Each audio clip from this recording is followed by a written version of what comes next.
Good morning and welcome to GM Tips. This is GM Rick coming to you this morning, and I hope everybody's doing great today. The thing I want to discuss on a little bit topic-wise is how to use terrain and weather to really use them and as obstacles in your campaign to make it more creative for your players. I know some systems don't like to use that because they feel like a lot of roles and a lot of situations will take away from the role play. I don't agree with that. As a GM and spending 20 some odd years, I love the systems that really utilize terrain effects, as well as weather effects to challenge the player. So some systems that are really strong with that are D&D and Pathfinder, of course. And then there's a little bit of it that's detailed, and I'm going to turn to it in this book as well. This is on pages 101 to 104 in the Savage World called Chases.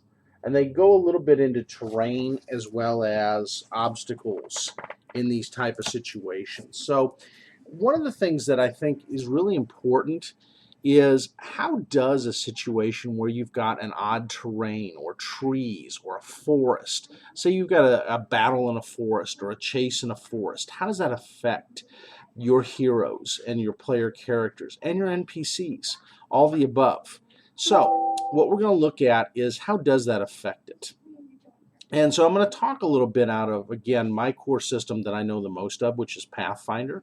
But you can find these pretty much in any of your game mastering books. So just keep that in mind as you look at those things.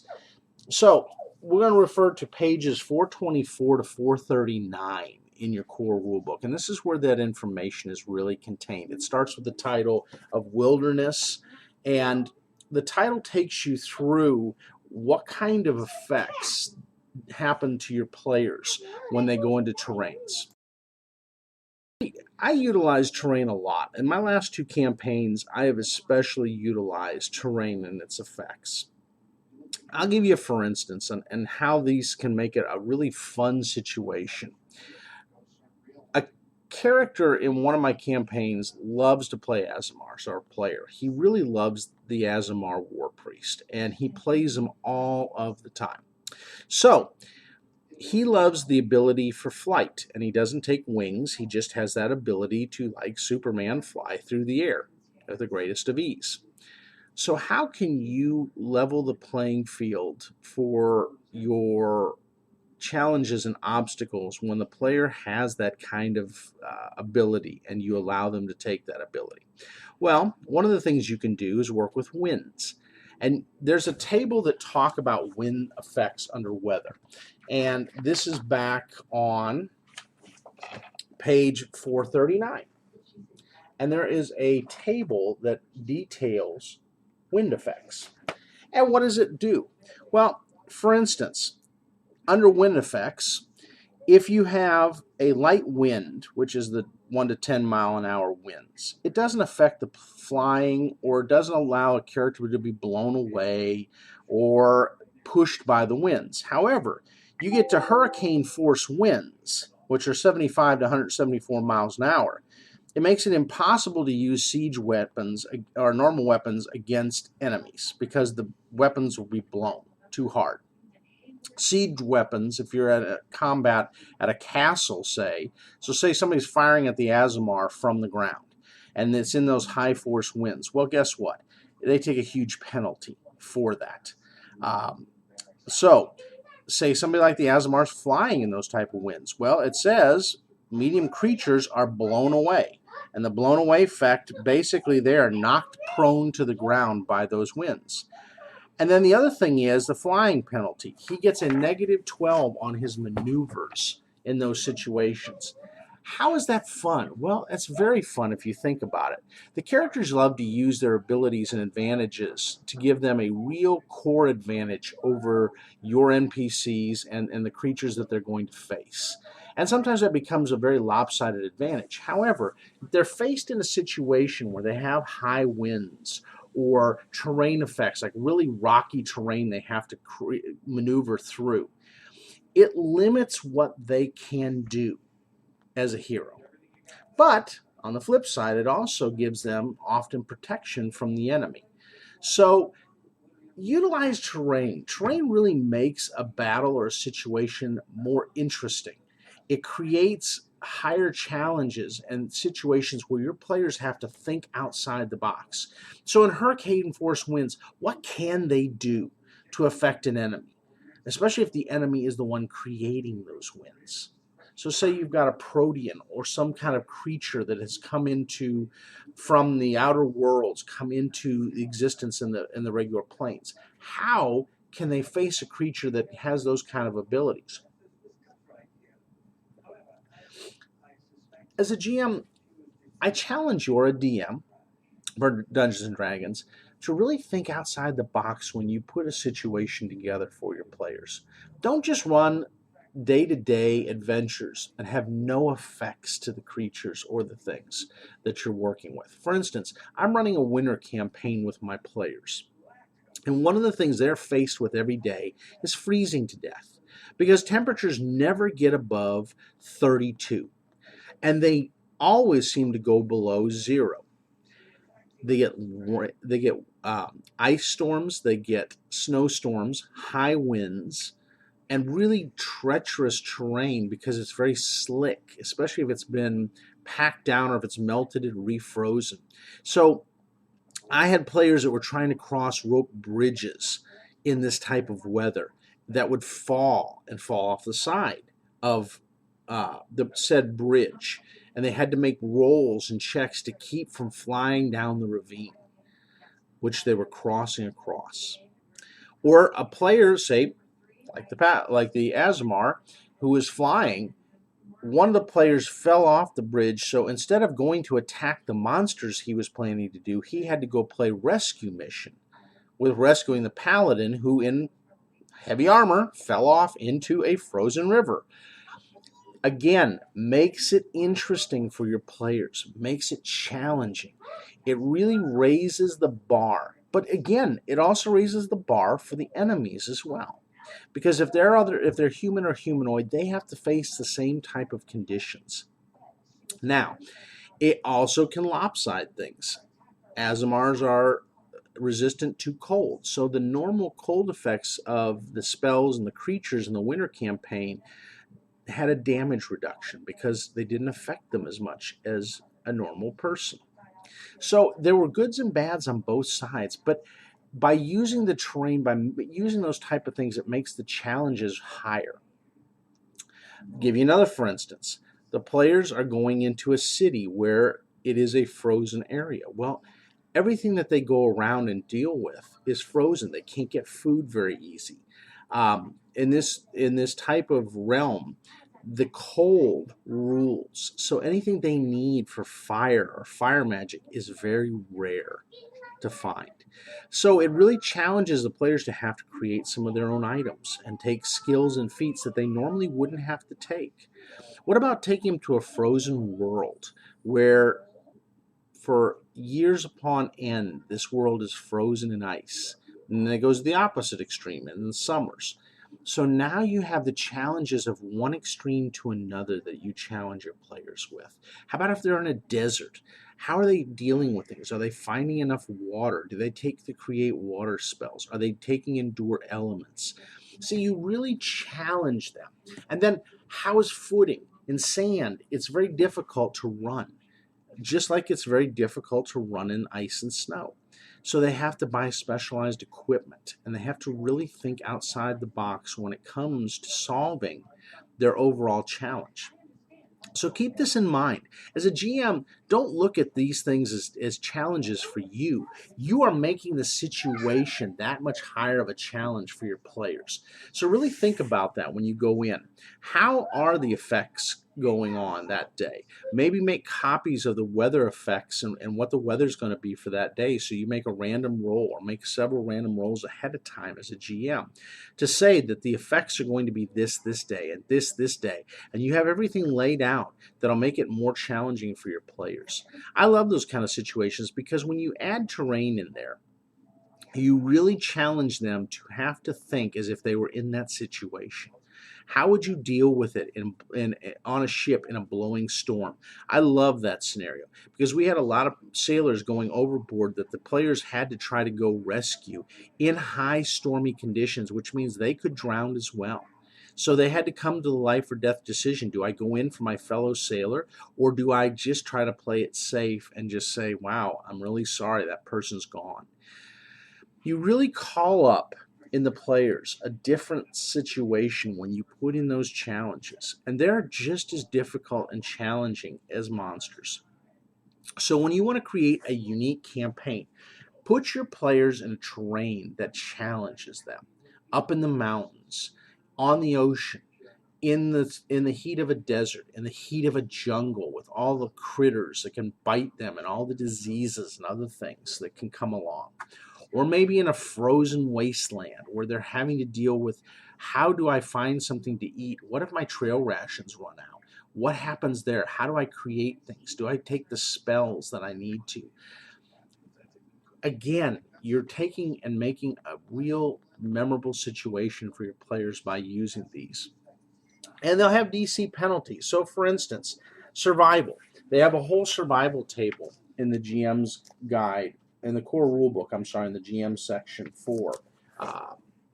It's in page 424 in section 13, where it talks about DC survival in desert or plains. You got to make a survival check of 14 to be able to not get lost in that type of terrain, or a survival check of 16 in a forest to not get lost, or 18 in an open sea. So what you can do, you can take the characters in those situations and challenge them. What if they lose their way? What if they don't use a compass? What if they don't have a star chart? They're not going to automatically just know which way to go. Survival helps them there, but there's challenges to that. So keep that in mind. Carrying things. So carrying things through a forest, an overgrown forest, is much more difficult than on a roadway. Again, they have to select, which items am I going to take with me? What treasure am I going to take with me? Because I don't want to have to leave any behind. Do I have to get bags of holding? Do I have to get other things? Do I have to maybe use a floating disc or something to carry this type of item with me? Really challenge your players. Utilize these rules. I know a lot of times GMs love to overlook them because, again, it slows things down. It makes it too mechanical. It makes us, no, it doesn't. It makes it creative. And it can be very fun and rewarding for you as a GM to make them think outside the box. Don't make it easy for them. They are coming into a situation where they want to be real life heroes, but they're not going to carry away a whole dragon's hoard of treasure without thinking ahead. There's no way. They have to pick and choose which items they're going to take with them, which items they leave behind, which items they're going to have to go and get in order to ensure that the next time they're not leaving things behind. So again, these are the type of things that as a GM, when you build a story, you really want to take into account. So another situation, you're up in the mountains. How does that affect things? Well, again, do they run into rock walls? Do they run into ravines? How are they going to cross a chasm? You know, can they jump it? Are they going to have to put a rope bridge across it? Do they have to shoot a rope across it? Do they throw a grappling hook? And even then, if the wind's blowing as they're crossing on this rope, how perilous is it for them to make their checks? Again, you challenge your players to really think about their actions and think about, what do I have to do to survive this? Even more fun when you get into the planar realms, so the other planes, survival becomes almost next to impossible at times. So keep that in mind. As you're utilizing that, don't take away those effects. Really play them up. Make your players have to survive to get the adventure done. For me, I love that as a player because I always hung on. Can I get there to this day? Am I going to be in trouble? What will I run into? How am I going to survive today? It's another day where it's going to be a tough survival.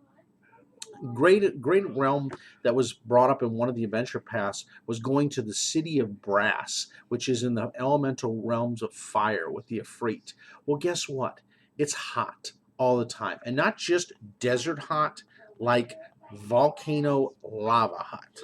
So how do you deal with that as an extreme situation? What happens when temperatures edge above the 140 that your endure elements has to deal with? Well, then now you're in a whole nother realm of hurt. Now you start taking fatigue. Now you start taking damage. Now you don't go do as much as you would normally do in a normal realm. It enhances the experience, and it makes the players really have to think twice about what spells, what are they doing, how are they going to do that, what challenges, how do I face all this, what equipment do I need, am I buying the right things, can I buy the right things, is there a store around I can get the right things, who can I get to aid me in this? You make the challenge level go up. You help the players to think outside of combat about survival.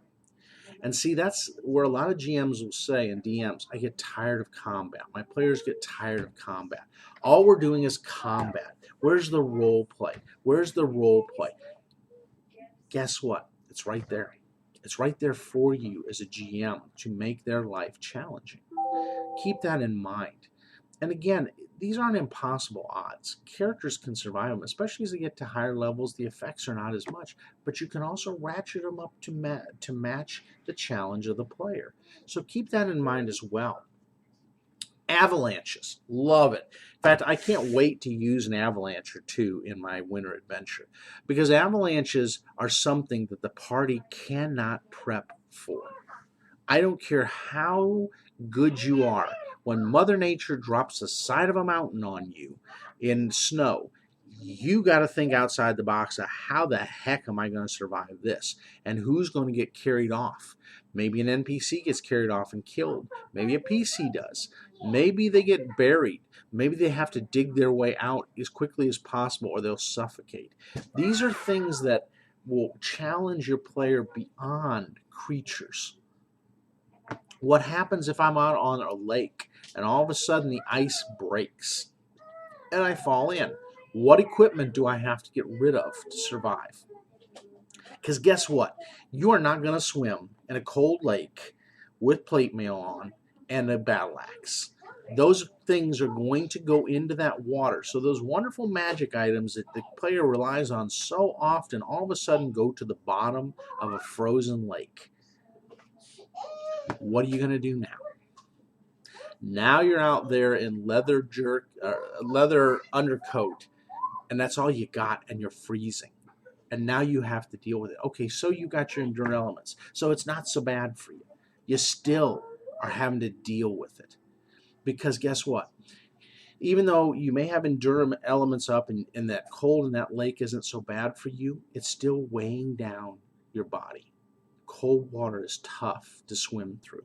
It is tough to survive. It is tough to breathe in your lungs.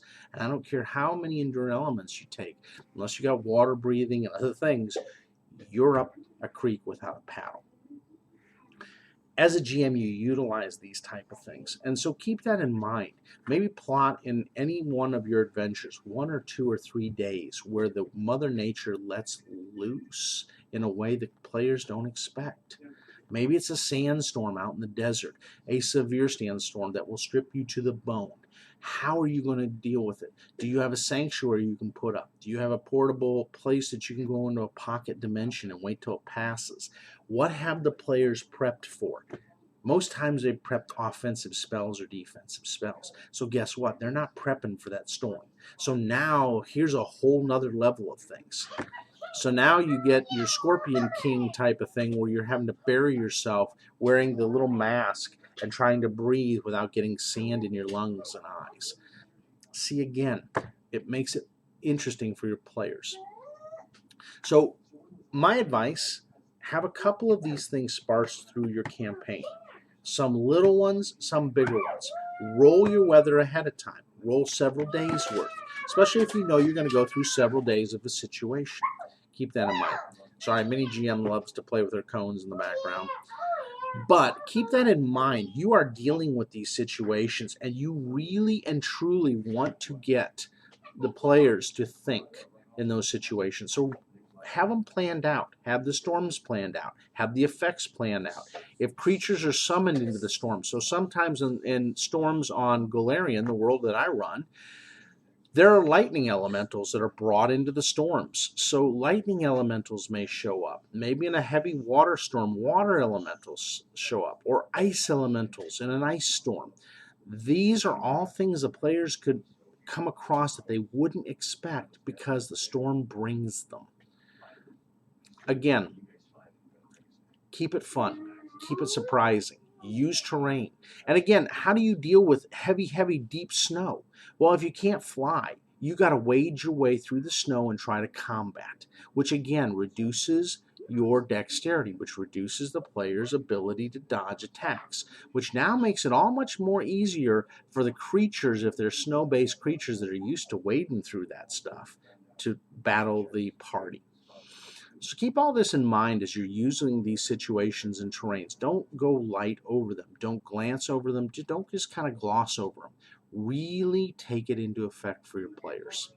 Again, I know I'm preaching a lot on this, but I want you to see the excitement that a GM can have or a DM can have. And you can do this in modern campaigns. Look, if your modern campaign doesn't have terrains, go into Paizo's website or go into Wizards of the Coast website and look up terrain effects. And as long as it's a D20 based system, you can convert it. If it's not a D20 based system, then do yourself a favor. Convert it to your system. Convert it to Savage Worlds. Convert it to Cypher system. Convert it to whatever system you like, especially in outer space conditions. You have a ship battle out in outer space and you have a breach of the hull, pulling things out. So now you have players dealing with air loss, very thin air. How do they deal with that situation? Then being thrown out into space where it's cold and radiated at the same time. How does their body deal with it? How are they going to deal with survival? Can they get to an oxygen supply in time? Can they keep from freezing? Can they keep from dying? These are the really interesting challenges that takes it away from a combat role. Now you're trying to fight for the very life you have. Say your ship goes down, your starship, onto a hostile terrain that has a hostile atmosphere that you're not used to. That brings up storms and effects that you're not used to. Maybe it's a corrosive rain. Maybe it's something else. The players have to avoid this. Think about Pitch Black. You guys remember the movie Pitch Black? Beautiful, beautiful take on surviving in a desert world that all of a sudden, when it goes dark outside those days, that's when the real predators come out. So now you're dealing with pitch dark. Now you're dealing with situations in the sand where you normally would have sand. Now you're dealing with harsh cold. Now you're dealing with situations that limit your players' ability to be heroes and even the playing field. So don't ever dread. You can use those things in such a way that you're not trying to kill the party, but you're just making the level field even for the players to fight or deal with creatures that are out there, or the situations or the terrains. Keep all these things in mind, especially as you're running these adventures, because it'll make it more interesting and effective and fun. Yes, they can take spells. Yes, they can take environmental suits. Yes, they can do these things. But what happens when those things fail? What happens when the terrain takes it to a level that those things can't possibly protect you? Now you're back to even playing field again. So keep all these things in mind. I hope you really enjoyed this, and I hope it helped you a little bit to think outside the box. That's what I'm really trying to do with these videos, is give you the ability to think outside of your normal sphere of thinking and really challenge your players in ways that you normally wouldn't. Keep that in mind. Have a great morning. Have a great week of gaming, and I hope you have wonderful adventures.